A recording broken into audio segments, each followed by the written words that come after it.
Selamat malam pemirsa. Insentif listrik mendadak dicabut dari stimulus ekonomi. Pembatalan kebijakan pemerintah ini dibaca pasar sebagai sinyal lain, yaitu lampu kuning ekonomi.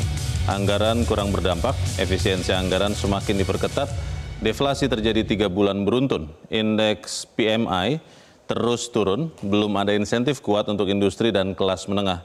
Apa solusi kebijakan yang tepat agar target pertumbuhan ekonomi 5% aman di 2025?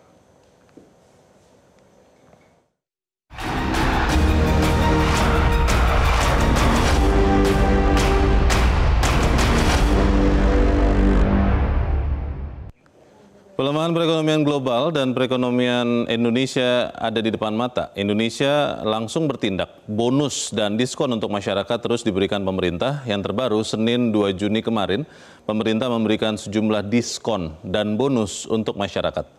Yang pertama adalah diskon transportasi untuk bulan Juni dan Juli tahun ini pada momen libur sekolah. Sekali lagi, ini hanya saat libur sekolah. Antara lain diskon tiket kereta sebesar 30%, diskon tiket pesawat berupa PPN yang ditanggung pemerintah atau DTP 6%, diskon tiket angkutan laut sebesar 50%. Yang kedua, diskon tarif tol bulan Juni dan Juli sama hanya saat liburan saja sebesar 20% untuk sekitar 110 juta pengendara selama 2 bulan pada momen liburan sekolah. Yang ketiga adalah penebalan bantuan sosial dan pemberian bantuan pangan berupa tambahan kartu sembako Rp200.000 per bulan untuk sekitar 18,3 juta penduduk. Juga bantuan pangan 10 kg beras untuk sekitar 18,3 juta penduduk selama bulan Juni-Juli yang disalurkan 1 kali di bulan Juni 2025. Yang keempat adalah bantuan subsidi upah BSU, yaitu bantuan subsidi upah sebesar Rp300.000 per bulan untuk sekitar 17,3 juta pekerja atau buruh dengan gaji di bawah 3,5 juta rupiah atau sebesar UMP atau kota atau kabupaten. Rp288.000 untuk guru pada bulan Juni, total senilai Rp10,72 triliun.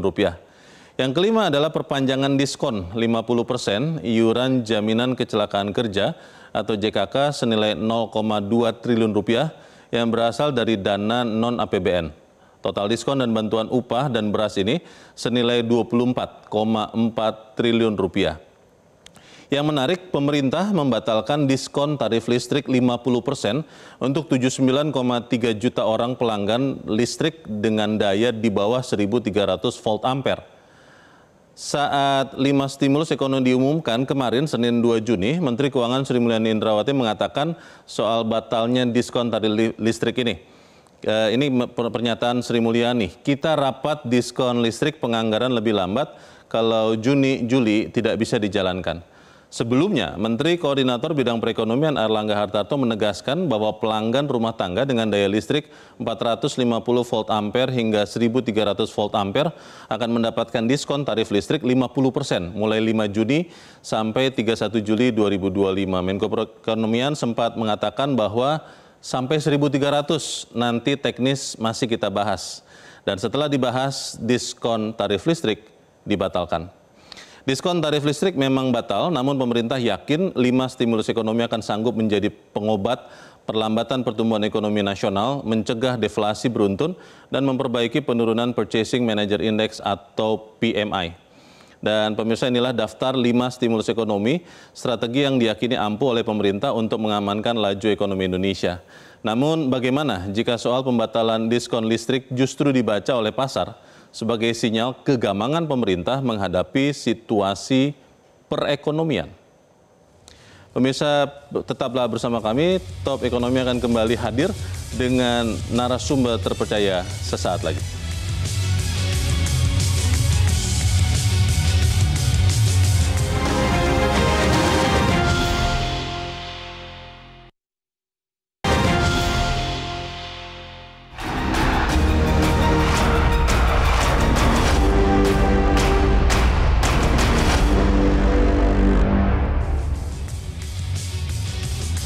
Pemirsa, di studio Metro TV telah hadir 3 orang narasumber. Yang pertama adalah Dirjen, Direktur Jenderal Strategi Ekonomi dan Fiskal Kementerian Keuangan, Febrio Kacaribu. Pak Febrio, selamat malam.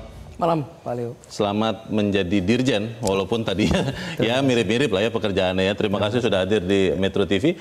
Kemudian juga telah hadir bersama kita pemirsa tenaga ahli Kantor Komunikasi Kepresidenan Republik Indonesia, Fitra Faisal. Mas Fitra, selamat malam. Selamat malam, Bang Leo. Selamat juga karena sudah bergabung sekarang ke PCO. Dan kemudian juga telah hadir bersama kita pemirsa Direktur Eksekutif Center of Economic and Law Studies, Selios, Bima Yudhistira. Mas Bima, selamat malam. Selamat malam, Bang Leo. Bergabung kemana? Enggak ya? Masih netral. Masih netral. Jangan begitu dong, kan Mas Fitra juga netral. Tapi saya ingin langsung ke Pak Dirjen dulu. Pak Dirjen, sebelum kita membahas 5 stimulus ekonomi ya, pertanyaannya adalah memang diskon listrik itu memang tidak direncanakan masuk dalam stimulus yang 5 yang kemarin diumumkan hari Senin, atau tadinya masuk kemudian dibatalkan? Itu proses. Jadi ketika kebijakan dibuat, itu kan pasti ada proses kita membahas mana yang paling efektif dan mana yang paling cepat dirasakan oleh masyarakat. Nah, jadi dengan banyak opsi yang kita lihat, tujuan utamanya adalah supaya kita memberikan keringanan bagi masyarakat. Satu, dalam rangka Juni-Juli itu libur sekolah. Oke. Jadi libur sekolah ini kita tahu masyarakat biasanya kebutuhan sekolah. Makanya biasanya ada gaji ke-13 di sana untuk PNS dan ASN. Gitu, tahun ajaran baru nih ya? Biasanya kan begitu. Jadi itu selalu polanya demikian. Nah, tetapi kita juga melihat bahwa masa Juni dan Juli ini juga momentum yang bagus bagi masyarakat untuk bisa mulai lagi untuk belanja. Nah, terutama adalah kalau libur sekolah. Kita ingin masyarakat punya kesempatan dan punya ruang, kita turunkan biayanya untuk perjalanan. Nah, kita harapkan masyarakat sudah mulai bisa jalan-jalan, menikmati liburan bersama keluarga. Nah, di sisi lain kita juga tahu bahwa di kuartal 1 kemarin, pertumbuhan ekonomi kita itu sudah mulai sedikit tertekan dibandingkan dengan biasanya. Jadi kita berada di 4,87%. Dan kita nggak sendiri, seluruh dunia mengalami hal yang sama, apalagi sejak awal April, Trump memperkenalkan reciprocal tarif yang sangat tinggi. Perang dagang itu ya? Perang dagang. Sehingga dampaknya itu langsung di seluruh dunia. Bahkan kemudian IMF itu merevisi target atau outlook pertumbuhan ekonomi global itu sangat tajam. Itu sekitar dari 3,2 jadi 2,8 kalau nggak salah. Nah, banyak negara itu dikoreksi banyak sekali. Indonesia juga dikoreksi outlooknya. Jadi kita melihat bahwa tekanan yang ada di depan mata itu memang nyata. Sehingga kita melihat bahwa kuartal 1 kita bisa menjaga resiliensi di 4,9, 4,87. Kita ingin agar momentum pertumbuhan ekonomi itu tetap terjaga. Dan kita lihat bahwa masyarakat punya kebutuhan di bulan Juni dan Juli. Jadi kita lakukan stimulus untuk supaya masyarakat melakukan konsumsi lebih percaya diri, gitu ya. Di sisi lain kita tahu bahwa perang dagang ini dampak terutamanya adalah ke sektor yang menghasilkan ekspor dan terutama adalah yang labor intensif. Jadi kita melihat ada tekanan di sana. Tekstil. Makanya kita berikan bantuan subsidi upah, terutama untuk pekerja formal, supaya diberikan ruang bagi mereka. Satu, untuk pekerjanya bisa mendapatkan tambahan 600.000 per pekerja. Lalu juga perusahaannya bisa punya ruang untuk bernafas, karena ini memang masih akan cukup panjang yang harus challenge yang harus kita hadapi ke depan. Jadi momentum pertumbuhan ini terutama yang ingin kita jaga supaya daya beli masyarakat tetap terjaga dan kita bisa mempertahankan momentum pertumbuhan ekonomi. Jadi bukan karena terlambat penganggaran ya? Karena itu sempat dikatakan loh. Juni-Juli belum gitu, kalau kata Bu Menteri Keuangan. Ini proses kebijakan. Kebijakan kan itu formulasinya pasti kita pilih yang mana yang terbaik. Contohnya begini, waktu Januari Februari kita perkenalkan diskon listrik 50%. Betul. Masyarakat itu yang menggunakan hampir sekitar 70-an juta pelanggan. Dan itu tersebar dari desil 1 sampai desil 10. Semua orang menikmati. Dan kita ingat waktu itu masyarakat tidak hanya menggunakan di bulan Januari dan Februari, tetapi beberapa bahkan sampai ke bulan Maret, karena banyak yang bisa beli voucher, gitu ya. Nah, kita melihat bahwa lagi-lagi kebutuhan untuk Januari dan Februari itu berbeda dengan Juni dan Juli. Juni dan Juli adalah masyarakat butuh uang di kantongnya untuk langsung bisa dibelanjakan. Dan inilah adalah pilihan-pilihan yang harus kita lakukan, dan kita melihat yang terbaik adalah satu tadi diskon untuk tiket pesawat. Kita berikan lagi seperti waktu itu. Lalu bahkan kita perluas supaya masyarakat yang bukan hanya yang pelanggan pesawat, tetapi juga kereta api dan juga kapal laut. Nah ini kita berharap masyarakat bisa banyak melakukan pola konsumsi. Diskon Juni-Juli, tapi setelah itu nanti masih ada diskon lagi untuk perjalanan atau? Nggak, ini Juni dan Juli. Hanya Juni dan Juli. Jadi kita berharap masyarakat melakukan banyak perjalanan sesuai dengan pola bahwa mereka liburan sekolah anak-anaknya. Mas Fitra, ini titipan dari banyak teman saya yang tadinya percaya bahwa diskon tarif listrik 50% itu in effect dan ternyata nggak jadi menurut mereka. Dan mereka bertanya, sebetulnya memang tidak direncanakan atau berubah? Tadi penjelasan Pak Febrio jelas bahwa ada alokasi yang berbeda. Karena yang sebelumnya mengatakan itu Pak Menko Perekonomian. Sebetulnya bagaimana? Ya, jadi kalau kita mencermati pernyataannya Pak Erlangga ya, itu kan beberapa kali beliau bilang bahwa ini akan didiskusikan. Ada paket stimulus yang akan didiskusikan tentunya dengan Kementerian Keuangan juga sebagai kuasa fiskal. Nah, dalam konteks itu ini adalah bagian dari exercise ya, apakah ini kemudian memiliki dampak ekonomi yang signifikan. Nah, ternyata memang keputusannya kan 5. Dan kalau kita lihat yang 5 itu, memang efeknya lebih ke disposable income, Bang Leo. Ya. Bagaimana kalau kita lihat ada 2 terutama yang bagian chunk paling besar. Yang pertama untuk bantuan sosial 11,93 triliun untuk 18,3 juta orang penerima manfaat. Itu kan ya langsung ya. Itu dia punya cash on hand. Yang BSU tadi itu ya? Itu enggak, bukan bansos. Bansos. Ini bansos ya? Bansos. Ada lagi yang 10,72 triliun untuk bantuan subsidi upah.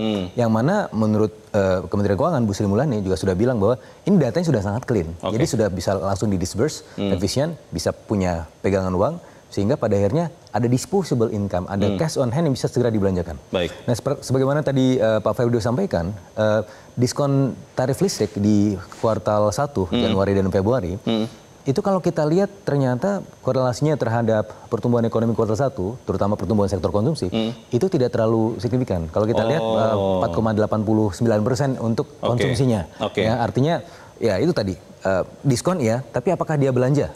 Belum tentu. Kan kita ingin melakukan normalisasi pertumbuhan ekonomi sehingga kuartal 2 itu bisa rebound. Segera belanja, nah itu yang dilakukan. Mas Bima, 50% tarif listrik yang tadinya mau didiskon dialokasikan ke hal yang lain. Kalau Anda melihat sebetulnya akan efektif tidak 5 insentif yang nanti kita akan bicarakan lagi, akan efektif tidak untuk mendorong daya beli masyarakat? Sebenarnya antara bantuan subsidi upah dengan diskon tarif listrik ini bukan substitusi. Tidak bisa dipertukarkan begitu? Ini lebih ke arah komplementer. Kenapa begitu? Tadi disebutkan bahwa bantuan subsidi upah ini penting, tapi mengarah pada pekerja sektor formal. Sementara diskon tarif listrik bisa dibelanjakan, bisa juga uangnya kemudian ditabung, tapi yang menerima manfaat itu banyak juga pekerja sektor informal. Jadi artinya kalau dua-duanya jalan, ini yang diharapkan bisa mendorong ekonomi. Kalau dua-duanya jalan? Ya, bantuan subsidi upahnya kalau bisa 1 juta rupiah per bulan misalnya begitu ya. Asal dari sisi anggaran memang tersedia. Bisa dicarilah pos-pos itu, karena memang masyarakat sekarang butuh stimulus. Tapi di sisi yang lain, kalau bantuan subsidi upah hampir sama dengan pada saat COVID-19, basisnya adalah data BPJS Ketenagakerjaan, tentu akan ada pertanyaan, yang pekerja informal, guru bagus, guru masuk, kemudian honorer juga masuk. Tapi ojol, kurir, kemudian pekerja outsourcing, banyak yang belum didaftarkan pada BPJS Ketenagakerjaan. Ini bisa tersentuh dengan adanya bantuan listrik 50%. Sebenarnya permasalahannya kan beberapa kali diskusi termasuk dari sisi parlemen, itu mereka mengungkapkan kesiapan administratifnya, termasuk PLN. Jadi bisa jadi PLN pada waktu diskon tarif listrik sebelumnya, itu kompensasinya kan mungkin belum dibayar. Atau ada keterlambatan. Tapi kalau masalahnya hanya teknis administratif, dengan persiapan sebelumnya yang memang sudah disiapkan, ini tidak menjadi persoalan. Ini kan masalah PLN bisa menjalankan fungsi untuk mendorong ekonomi masyarakat. Jadi sekali lagi ini bukan substitusi tapi komplementer. Begitu kemudian diumumkan dan akhirnya diubah, ini tentunya kan banyak pelaku usaha juga melihat ini stimulusnya masih kecil, temporer juga. Kita membutuhkan stimulus yang lebih besar lagi. Pak Febrio, boleh ditanggapi ini stimulusnya masih terlalu kecil atau masih cukup kecil? Ya bisa dibilang, tadi pengennya 1 juta. Tidak terlalu terasa begitu? Iya. Bagaimana Pak Febrio?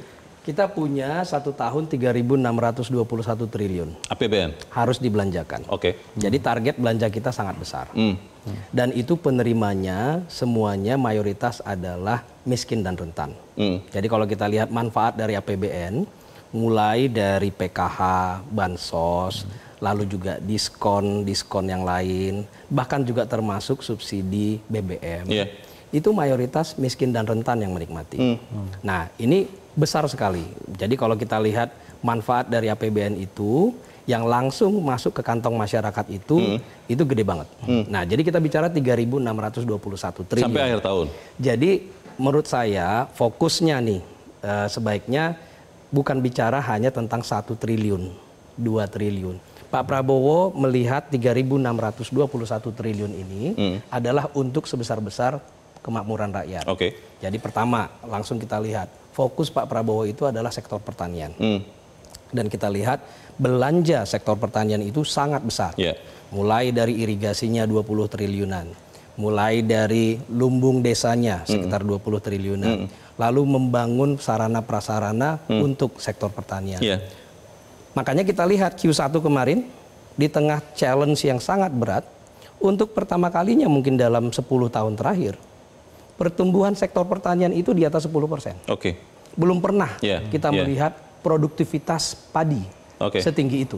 Nah, jadi kita melihat jangan hanya 1 triliun, 2 triliun, kita melihat 3.621 triliun yang dibelanjakan. Pertama, Pak Prabowo ingin lebih efisien. Pak Febrio, sebelum lanjut lagi, saya hanya ingin bertanya dulu. Perhitungannya seperti apa dengan 5 subsidi ini, 5 diskon ini?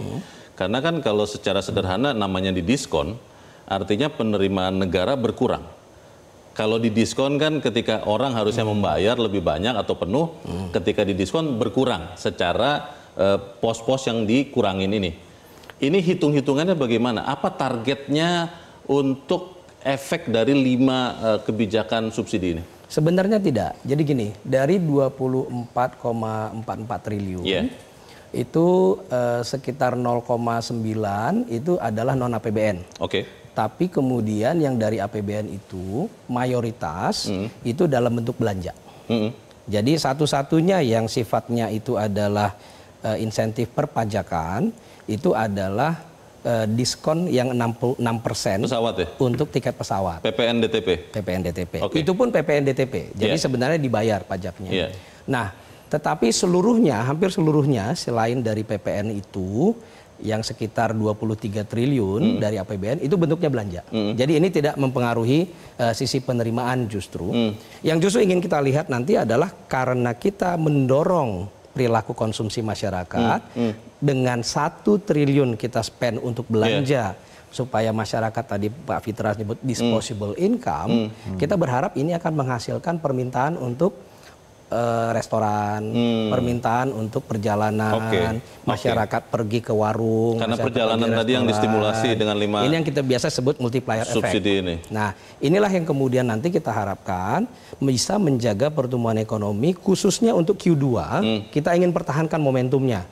Jadi kita harus bisa, walaupun tadi IMF bilang kita akan ada di 4,7 sepanjang tahun ya, kita akan terus usahakan ini menuju ke sekitar 5%. Ini bukan hanya angka growth semata-mata, ini bukan angka yang tidak nyata. Ini hubungannya dengan jumlah orang bekerja. Karena kalau pertumbuhan ekonomi kita melambat, pengangguran kita akan bertambah. Jadi misalnya kalau kita hitung dari stimulus yang sudah kita siapkan ini, untuk tingkat pengangguran, itu kita akan dari dibandingkan dengan kalau tidak kita berikan stimulus sampai nanti akhir tahun itu akan kita bisa menjaga paling tidak sekitar 700.000 orang miskin itu akan selamat dari kemiskinan. Sementara dari tenaga kerja itu sekitar 300.000 itu akan terselamatkan dari pengangguran. Jadi dampak itu yang akan kita lakukan supaya masyarakat bergerak untuk belanja lalu kemudian menghasilkan juga aktivitas ekonomi. Soal subsidi ini pertanyaannya juga adalah apakah tepat sasaran, apakah kemudian bisa mendongkrak pertumbuhan ekonomi atau memang masih belum begitu cermat. Pemirsa tetap bersama kami, Top Ekonomi segera kembali.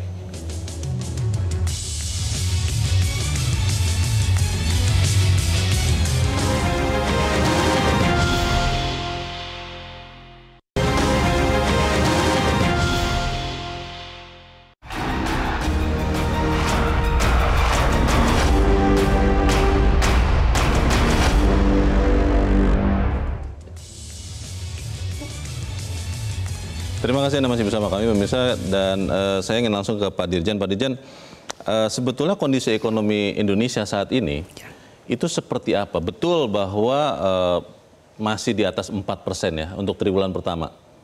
Mendekati 5%. 4,87. 4,87%. Ya. Nah, tapi kita melihat ada deflasi bulanan, Januari, Februari, Mei juga ada deflasi. Sebetulnya uang itu ada di masyarakat, tapi ditahan karena tidak yakin dengan masa depan ekonomi, atau memang uangnya, terutama untuk yang kelas bawah, memang sudah tidak ada? Pertama, Januari Februari kan listriknya didiskon 50%. Jadi komponen pembentuk inflasi itu, terutama sisi administered price, harga yang diatur oleh pemerintah, itu deflasinya dalam sekali. Karena 50% minusnya. Ya toh? Jadi nggak heran bahwa Januari Februari itu terjadi deflasi. Tapi kalau yang paling penting adalah kalau masalah daya beli ini, terutama kalau kita ingin lihat masyarakat yang membeli, terutama masyarakat kelas bawah nih ya, dia kan belinya banyak makanan. Harga pangan, inflasi pangan itu terjaga sangat-sangat rendah. Itu dalam 5 bulan, 6 bulan terakhir. Sangat rendah itu karena memang harganya tidak naik atau memang orang tidak ada yang beli? Karena produktivitas pertanian sangat tinggi. Suplainya meningkat sehingga harganya turun. Ada di Bulog itu hampir 4 juta ton stok beras kita. Artinya itu produktivitas kita yang sudah sesuai dengan arahan tadi pertumbuhan ekonomi untuk sektor pertaniannya 10%. Karena memang belanja kita arahkan banyak untuk produktivitas sektor pertanian. Itu menghasilkan harga sektor pertanian, harga pangan itu sangat terkendali. Jadi kalau kita lihat untuk daya beli, itu kita lihatnya harusnya namanya inflasi inti. Itu inflasi yang kenanya adalah orang untuk beli baju, untuk makan, lalu untuk jalan-jalan. Itu tetap di atas 2%. Jadi kalau masalah daya beli, kita melihatnya adalah sisi itu. Harga yang terjadi deflasi, itu terutama gara-gara memang pemerintah memberikan diskon banyak. Dan menjaga harga pangan untuk tetap rendah. Bahkan selama lebaran, ini mungkin lebaran yang pertama dalam berapa tahun, kita nggak pernah ada isu harga beras yang naik, melonjak ya, harga pangan yang melonjak. Secara sederhana Pak Dirjen, jadi ekonomi Indonesia ini kalau saya pakai lampu merah ya, merah, kuning, hijau, kita itu ada di warna apa sekarang ekonomi Indonesia? Jadi tadi IMF menyebutkan 4,7. Dalam kuartal pertama saja kita lihat ekonomi Indonesia itu tumbuhnya kan 4,87%. Yang lebih tinggi dari kita itu hanya ada 3 untuk G20 sama ASEAN. Vietnam, India, dan sedikit Malaysia di atas kita. Tetapi sisanya, bahkan seperti Singapura, di bawah kita, itu ada 2%, bahkan ada yang negatif. Banyak yang negatif. Jadi dari sisi tekanan global yang kita hadapi, terutama nanti untuk dari ekspor dan kemampuan kita untuk mengekspor. Ini memang menjadi tantangan untuk tahun ini. Jadi memang tahun ini kita harus menjaga resiliensi. Makanya dinamika kuartal demi kuartal, itu pemerintah harus pantau. Di samping kita harus push terus agenda supaya produktivitas dari pertanian membaik, hilirisasi terus jalan, tetapi challenge-nya memang secara global cukup menantang. Mas Bima, kalau bicara stimulus ekonomi, kita kan berharap ada efek. Kalau Anda lihat stimulus-stimulus yang diberikan, itu apakah sudah cukup untuk melindungi semua kelas masyarakat? Atau lebih banyak kepada kelas bawah? Karena kan kita tahu sebetulnya yang disebut-sebut motor penggerak itu adalah middle class, dan katanya middle class ini di Indonesia berkurang terus. Bagaimana? Jadi contohnya ya diskon tarif jalan tol. Itu kan berarti orang punya kelebihan tabungan mengeluarkan untuk jalan-jalan pada waktu liburan sekolah. Termasuk juga tarif maskapai pesawat ya kalau kita bahas itu. Artinya memang yang ingin didorong konsumsinya di kelas menengah ke atas bahkan. Itu pro dan kontranya juga banyak. Ada yang melihat bahwa sekarang nih yang terdampak PHK yang bergeser dari sektor formal ke informal dan jumlahnya juga cukup banyak, itu harusnya dia rentan ke bawah yang dapat perlindungan. Bergeser dari kelas menengah ke bawah gitu. Nah, kalau ingin semua kena, ini salah satunya memang menindaklanjuti lah apa yang Pak Prabowo sampaikan pada waktu May Day. Salah satunya pajak. Memang ini ada komplikasinya nanti kepada rasio pajak kita nih. Sekarang sudah rendah, gimana cara cari penggantinya. Tapi pajak ini artinya PTKP bisa dimainkan. Penghasilan tidak kena pajak. Itu 7,5 juta sampai 8 juta. Dimainkan tuh maksudnya apa? Artinya mereka yang tadinya bayar PPh 21 itu menjadi dikecualikan. Oh. Artinya mereka uang yang buat pajak tadi bisa dibelanjakan langsung untuk barang-barang lainnya. Ada juga misalkan pajak pertambahan nilai. PPN. Nah, kalau sebelumnya misalnya Pak Prabowo kan jangan 11 ke 12%, kecuali untuk barang-barang tertentu. Justru masyarakat sekarang inginnya 11 ke 10% bisa nggak? Karena itu langsung dirasakan soal PPN ini. Nggak gambling ya? Nggak berbahaya untuk kemudian mengurangi lagi penerimaan negara? Nah, PPN di satu sisi memang punya dampak PPN-nya. Tapi kan ekonomi masyarakat dari orang belanja, industri menyetor PPh badan dan lain-lain, PPh 21 itu nanti akan balik lagi sebenarnya ke kantong negara. Jadi tidak bisa hanya dilihat kalau PPN dari 11 menjadi 10%, ada penerimaan negara yang kemudian hilang. Tapi putaran output agregatnya. Sebenarnya stimulus itu yang lebih dibutuhkan. Kemudian juga tadi kalau ada berbagai diskon dan juga subsidi upah, harapannya bisa mendorong tadi pariwisata, kemudian sektor-sektor hotel pada waktu libur sekolah. Tapi yang paling penting dari stimulus itu adalah serapan dari belanja pemerintah. Ini jangan sampai mensubstitusi. Efek dari efisiensi belanja, sektor perhotelan banyak yang teriak soal efisiensi karyawan dan segala macam, kemudian diobati dengan liburan sekolah. Kita pengen ini diobatin pada waktu liburan sekolah, tapi efisiensi belanjanya itu harus dilakukan rasionalisasi, jadi naik semua. Jadi jangan sampai salah obat begitu ya? Ya jangan hanya paracetamol ya, temporer, efeknya minimum. Mas Fitra, sebagai ekonom juga, melihat yang disampaikan Mas Bima ini tidak, bahwa memang ya jangan sampai salah obat begitu?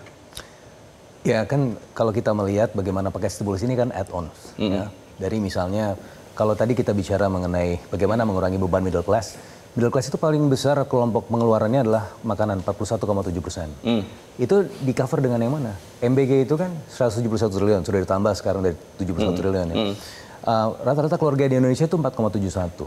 Jadi kalau satu keluarga punya 2 atau 3 anak, anggaplah 2 anak. 2 anak misalnya dikasih bapaknya nggak usah keluarin makan siang, jajan makan siang ya, hari itu. 15.000 dikali 2, 30.000. Dikali 20, 600.000. Berarti ada beban yang hilang, 600.000 sepanjang tahun. Itu harapannya kan, kalau misalnya kita tambah lagi penerimaan manfaatnya. Plus juga ada efek langsung dan tidak langsung. Efek yang tidak langsung yang diharapkan itu adalah tadi, ketika sektor pariwisata menggeliat, itu jadi hotel-hotel itu tidak disusui lagi oleh APBN, tapi melalui aktivitas ekonomi. Yang ketiga adalah ini soal perdebatan ya, antara subsidi atau pengurangan pajak. Nah, dalam beberapa tinjauan MPS, subsidi itu lebih memiliki dampak pengganda ketimbang kalau kita mengurangi pajak. Karena efeknya bisa segera. Disposable income, bisa dibelanjakan dengan segera. Sehingga itu yang kita harapkan, supaya Q2 rebound dan sepanjang tahun ini mudah-mudahan bisa minimal 5% pertumbuhan ekonomi. Baik, pertanyaannya adalah apakah kemudian stimulus ini tetap bisa menjaga pertumbuhan ekonomi Indonesia? Kita akan bahas di bagian berikut. Pemirsa tetap bersama kami, Top Ekonomi segera kembali.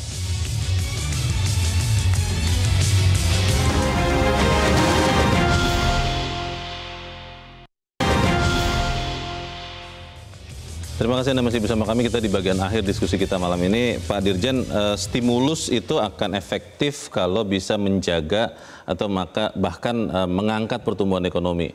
Seberapa yakin pemerintah melihat hal itu? Kita ingin jaga momentum pertumbuhan ekonomi di sekitar 5%. Di tengah tadi memang tantangannya cukup besar. Kita melihat bahwa ancaman ini terutama akan kena ke sektor yang labor intensif. Makanya perhatian pemerintah selain menjaga daya beli masyarakat yang miskin dan rentan, juga kita jagain teman-teman kita yang bekerja di sektor formal khususnya labor intensif. Karena tantangan dari global sangat tinggi. Inilah insentif yang kita siapkan lengkap.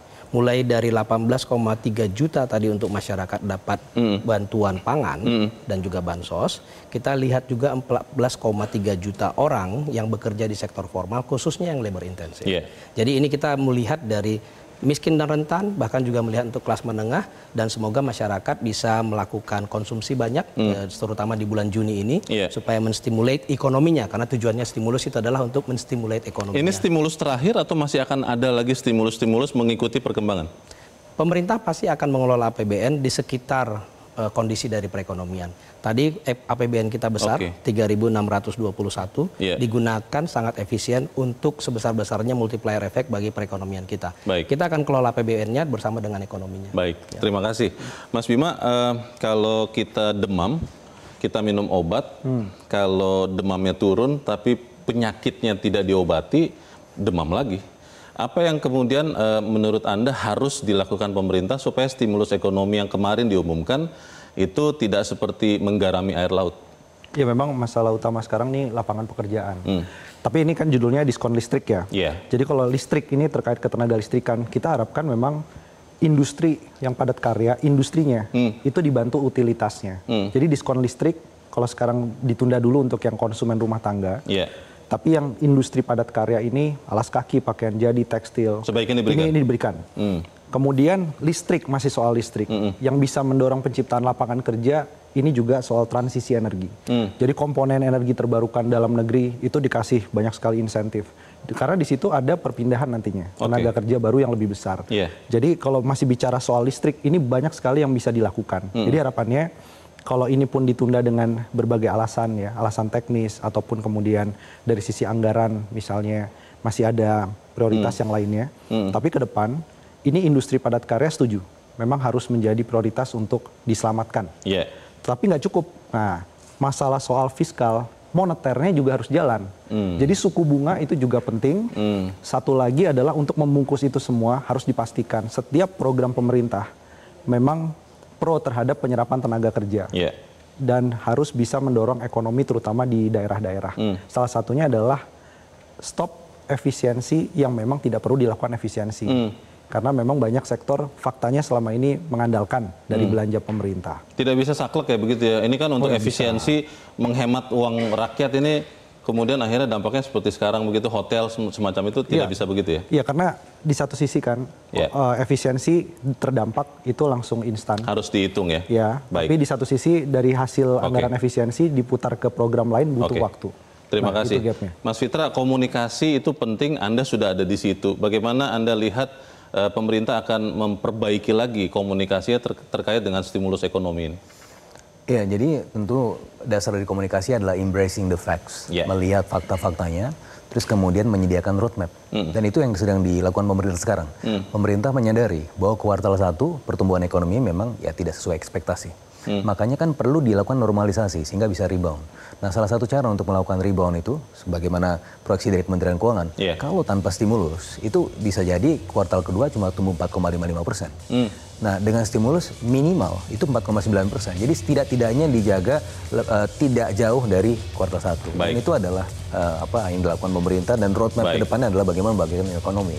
Kita harapkan itu akan terjadi. Saya berterima kasih kepada Mas Fitra, Mas Bima, dan Pak Febrio. Dan pemirsa, demikianlah akhir dari Top Ekonomi untuk malam ini. Saya Leonard Samosir. Berjumpa lagi pekan depan. Selamat malam. Sampai jumpa.